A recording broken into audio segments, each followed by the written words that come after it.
What are we here to discuss exactly today? So we're here to talk about the management of public lands. A huge proportion of Nevada is in public hands, and across the country, we have to do a better job of protecting U.S. lands and oceans. We're setting a goal of 30% protection by the year 2030, which would be a major improvement. And it's so important, not just for today, but for the future, that we incorporate in our climate and environmental solutions responsible stewardship of America's public lands and waters. Is there more land either in this state or somewhere else in the country specifically you're looking to protect? We certainly need to look at expansions of protections, both here and in other parts of the country, but it's also about making sure we do a good job of protecting what we've already got. We've seen so many encroachments for short-term gain, often at the expense of environmental protection.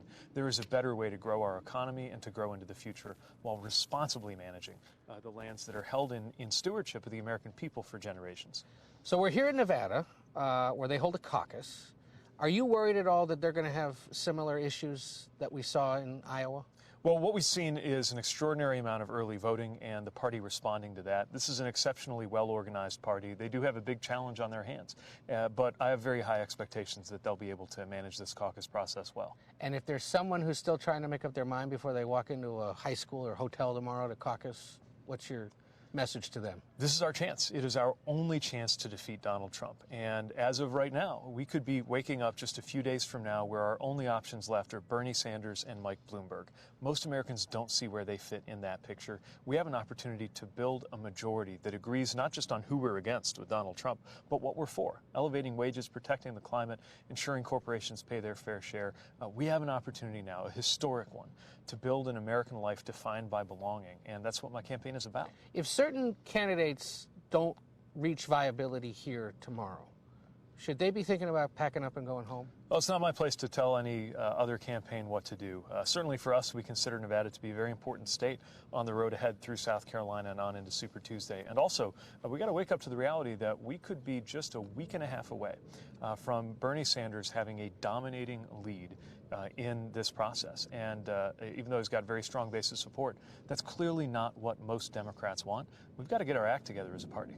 Does getting the act together possibly mean finding a way to winnow the field, though, down to, instead of 8 or whatever it is, 4 or 5? Well, of course, I believe the best approach would be for folks to consolidate and support our campaign because it's got the right vision to not only win the nomination, but to win against Donald Trump in November. We only get one shot at this, and we are going to be in so much trouble as a country if the only options we're presenting people appear to be, somebody who wants to buy the party out and somebody who wants to burn it down.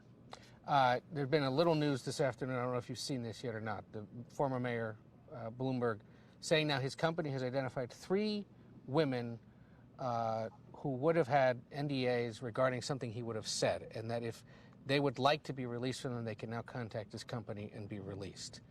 Is this enough to satisfy those potentially that have concerns about what may or may not be shielded by those NDAs? Well, it's hard to believe that's going to be enough to satisfy all of the concerns that have been raised, not just about the work environment, but about the overall environment in the city of New York with issues like the way that he doubled down on the singling out of minorities for stop and frisk. Look, do we really want to spend the next few months leading up to the election arguing over which billionaire created a worse environment for women? I think we can do a lot better, and I think part of that is nominating an actual Democrat for the Democratic nomination.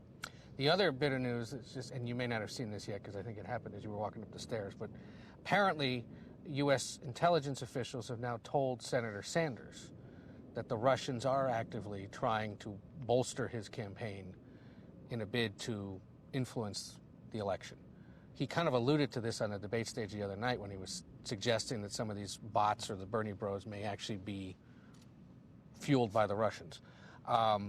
2 things out of that. Your response, and have you or your campaign been contacted by U.S. intelligence officials about any foreign interference? I've not had any notification of that kind. What I will say is we need to be really, really concerned about a repeated attempt to interfere in our elections. We know that Russia wants chaos here in the U.S. They believe that they can achieve that by getting Donald Trump reelected, and I'm not surprised to see that they would seek to interfere in our Democratic primary process, too.